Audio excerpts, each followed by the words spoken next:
What's going on, guys? We're about to take a look at Hunter Avallone with his soft self. I actually like to call him Hunter Cry-Alone. His wife left him for 5 guys.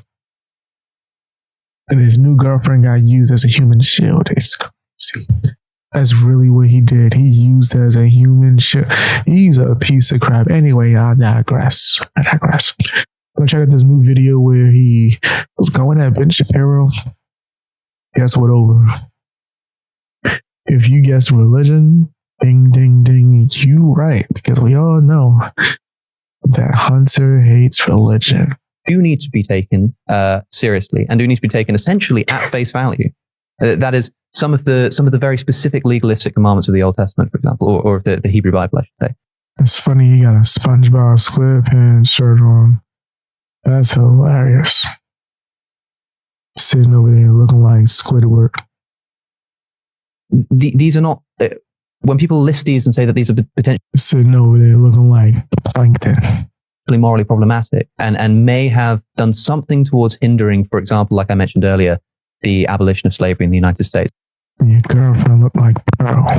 Of course. There was a great deal of religious influence on both sides, which is something that I've already mentioned. But don't you think that this problem could have been solved a lot more easily if there had been a stronger... Alex is right, by the way. That's true. There were some sects of Christianity that were fighting Guys, tell me if this is too fast. Against slavery, but there was also a large portion of Christians and Christian doctrine and whatnot that was advocating for slavery. In fact, they would use Bible verses, specifically Bible verses in the Old Testament, to justify slavery. So you're going to generalize the whole thing for one portion. Got it. That sounds like Hunter's style. The religious tradition of opposition. Sound like a fool. Why can't that have been the case? Okay, because Scripture quite explicitly condoned and in fact gives you the details of how to do it. So that's something that couldn't have been done, in other words, because you've taken this, you tell me to gloss. So this moral principle that's placed outside of meaningful debate. Right. Before we move on, can I ask, where are we getting these buttons from? Are they from Amazon? You know that you press one and everyone's an atheist. There's this wonderful thing that is available on the market. That I think you both need to use in this conversation, which is... I instantly dislike the host. Don't try to throw a little joke in here, okay? Shapiro was just asked a good question. Don't start asking about the buttons. So let's as far as why didn't the Bible prescribe the perfect world as I would see it, or as you might see it? And the answer is because two reasons. One, as stated right up top, I'm not God. I assume something wrong with him. Okay, so Shapiro gave the instant cop out. He's God. I just assume he has better logic than me. I guess I just need to understand how the better logic can somehow lead to a conclusion that slavery in some context is actually okay. How can an infinite logic lead to a conclusion that says actually... Fam, I feel like we watched Hunter talk about this same topic, right, and not understand that slavery meant something different back then. Right, fam, you can use slavery as a form of compensation. Did I say that word right with my high self? Don't judge me. Don't judge me. You can be like, oh man, I don't want to pay for this horse. I'll be your slave for a week. That was just like normal. It is okay to use human beings as property. How is that God logic? And how are you content just assuming that, well, God's logic must be so much bigger and better than mine that somehow he actually logically came to the conclusion that slavery is not that bad. And that if you beat the f*** out of your slave, as long as they don't die, then you're good to go. The Bible is in an inherently problematic position. See how he do that extra stuff on it? See how he just threw that on there? In the sense that, on the one hand, it's trying to divulge important truths for all time. At the same time, it's talking to people for a particular time. And this is a well-worn tradition inside Judaism. So to take the slavery example, there is no mandate to hold slaves in the Bible. Right? There are lots of mandates in the Bible. Many, many mandates. There's 613 of them according to my religion, right? So I do all these weird things that I do. But one of those mandates is not to hold slaves. Right? And so the idea of there was a society that existed at the time of the Bible in which slaveholding was not only ubiquitous, it was universal. Murder was also pretty universal, right? Like, didn't humans kind of universally murder other humans? That was also something that was just ubiquitous. Among all humans, people were just kind of doing it. But God had no problem saying, hey, don't do that, okay?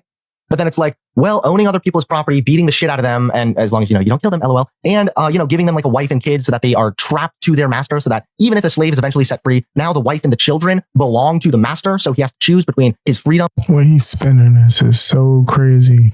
And why you keep questioning God so much like this? It's really disturbing. You trying to fight people who are just, practicing their religious beliefs so hard and get them to go after God and attack God. It's really demonic, bro. Abandoning his family. It's real demonic. Make it make sense. And could be justified not just in terms of religious scripture, but in terms of Aristotelian thought. Like, why would God need that to be, why couldn't he just say no to that as well?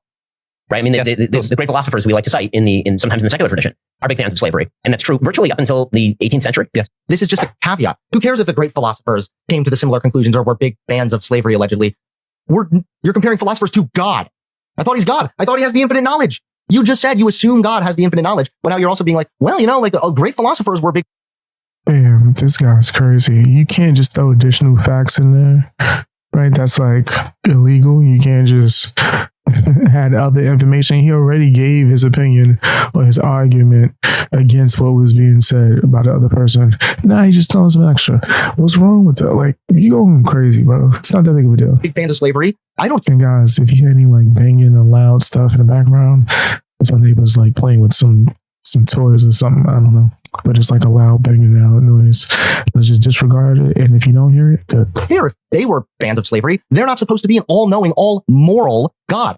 So the idea would be, is this verse attempting to woo people away from a tradition of slavery or to humanize the slaves? Or is it attempting to reinforce that? If the master beats his slave and the slave does not die as a direct result, then the master shall not be punished. That is a verse in Exodus. If you don't believe me, you can go and look it up yourself, okay? Or is it attempting to reinforce that by making it harsher and more difficult? And that's why actually one of the things I enjoy doing in terms of how I study the Bible, for example, is I like to look at contemporaneous religious texts of the time. So I like to study the Bible alongside, for example, Hammurabi's Code. And it's really interesting to notice the differences and where the Bible is liberalizing Hammurabi's Code, for Yes, example. absolutely. And so the idea that a divine revelation has to be given to human beings who are capable of following that in the time.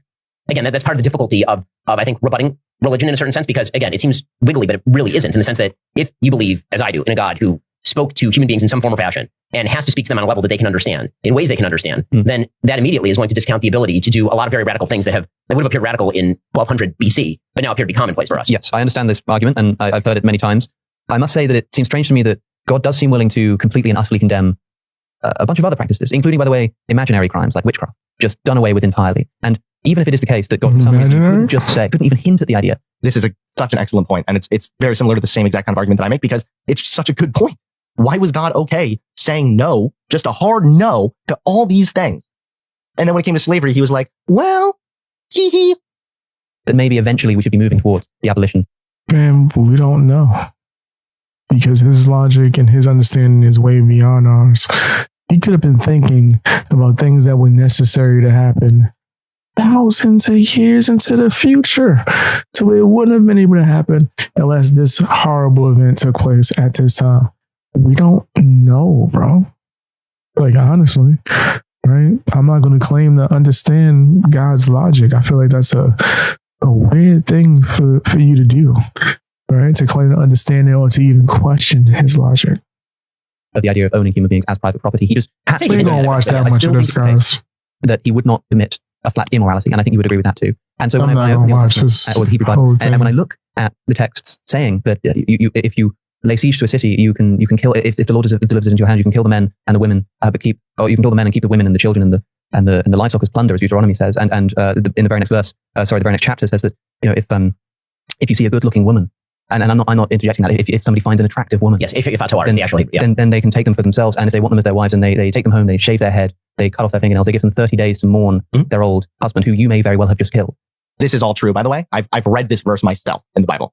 Everything he's saying here is completely accurate. And then you can take them as your wife. When Numbers 31 has Moses instruct the Midianites saying, kill all the men, and this time the women get killed too, but not the women who haven't slept with a man. But why might that be? And it says that, keep them for yourselves. And yeah, I hear that's so true. And that's the kind of thing. These are the type of questions that need to be asked to Christians more often, because this also demonstrates the cognitive dissonance where they believe in an all.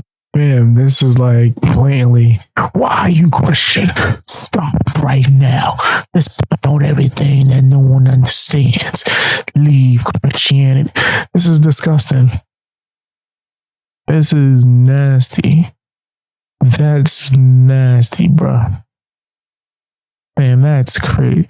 You question Christians more than you question what your wife was doing when she was calling those 5 guys asking for the 5 man. Right?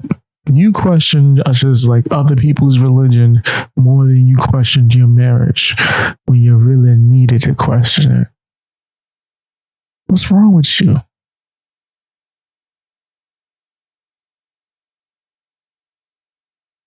This man's crazy. I don't know how much longer I can take of watching it today. Usually I don't mind. I'll sit here and roast him for hours, bro.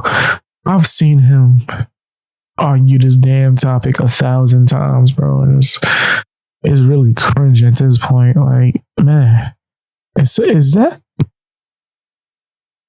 Oh man, I thought there's another detail on his shirt that I didn't catch the first time. All-knowing, all-loving, all-moral God who simultaneously is saying that, hey, if you see a girl who's a virgin, yeah, it's fine. You can just keep her as your property. She can be your little doll, basically. How can Christians believe